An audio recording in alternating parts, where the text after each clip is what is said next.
7 सालों बाद उनको लगा कि कांग्रेस पार्टी संकट में है। उस समय ऐसा लग रहा था कि एक और बार चुनाव आ रहा है, भाजपा उभर सकती है, कांग्रेस पार्टी टूटने वाली थी। तमाम नेता आ रहे थे उनके पास कि राजनीति में आइए, राजनीति में आइए। उनकी बेटी थी, बहुत कष्ट देखा था उनका। मैंने मना किया, मैंने कहा राजनीति में मत आओ, ये लोग तुम्हारा इस्तेमाल करेंगे, तुम्हें भी कुछ हो जाएगा, छोड़ दो, कोई जरूरत नहीं है, संभल जाएगी पार्टी, कोई संभाल लेगा, कोई नेता बन जाएगा। मां ने बात नहीं सुनी,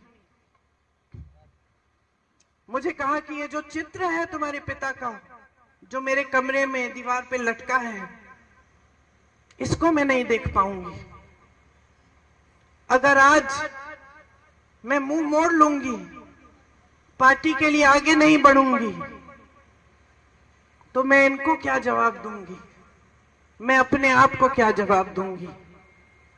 तो आगे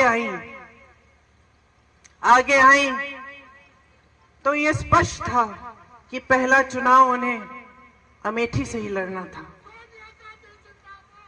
ये पिताजी की कर्म भूमि थी।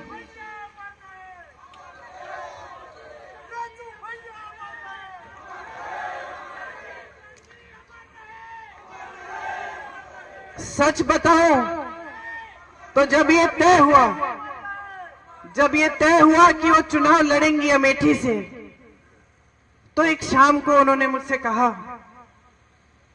प्रियंका कैसे करूंगी, मैं तो कभी चुनाव लड़ी नहीं हूं।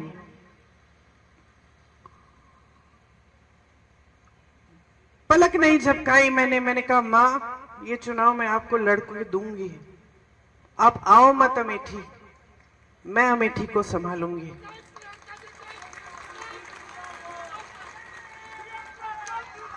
और मैं आपको बताऊं मैंने ये क्यों कहा, क्योंकि मैंने आपको बताया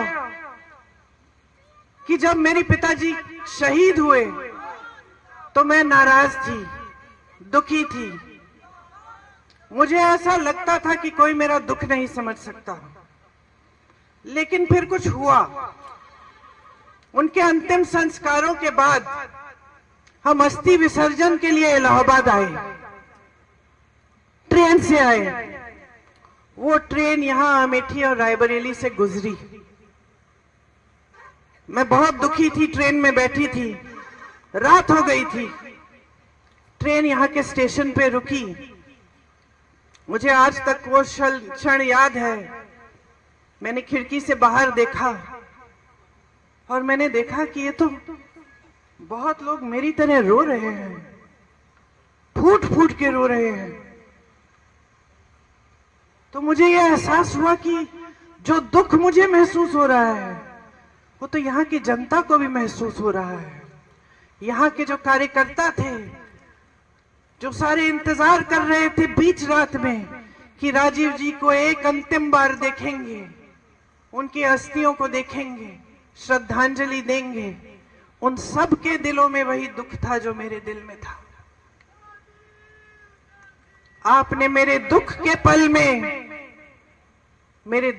पल में आपने मेरा साथ दिया।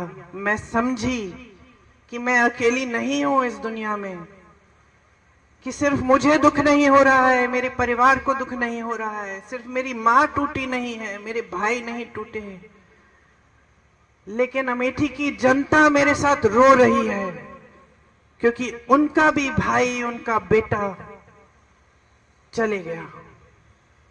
इसीलिए जब मां ने कहा कि अमेठी से चुनाव लड़ेंगी, तो बगैर हिचकिचाए मैंने कहा मैं लड़वाऊंगी, क्योंकि मैं जानती थी कि जब मैं यहाँ चुनाव लड़वाने आऊंगी तो मैं अपने परिवार के बीच आऊंगी।